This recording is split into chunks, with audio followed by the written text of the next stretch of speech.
160 years ago, in the midst of the Civil War, representatives from 37 breweries, all German immigrants, met in New York City to address a new federal excise tax on beer to fund the war effort.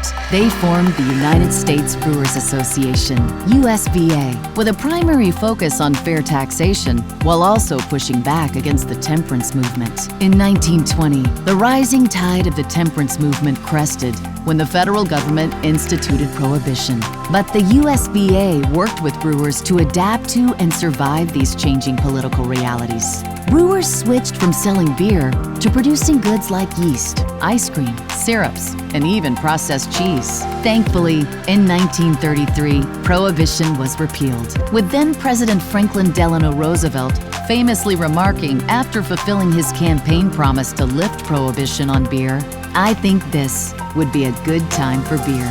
Following the close of the Second World War, the beer industry wanted to demonstrate that beer has a place in everyday life. The USBA launched an iconic advertising campaign, Beer Belongs, which depicted men and women enjoying beer as an integral part of the American way of life.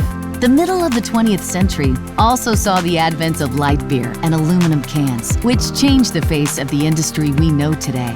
In 1986, the United States Brewers Association officially reorganized into the Beer Institute, opening membership to beer importers and industry suppliers. This transition coincided with the explosive boom of the craft beer revolution. And with a new name and infrastructure, the Beer Institute was ready to take on the challenges of the 21st century.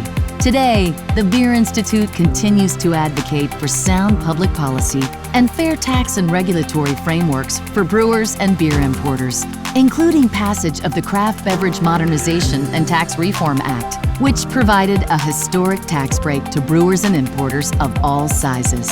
The Beer Institute is proud to represent America's favorite beverage alcohol, and here's to 160 more.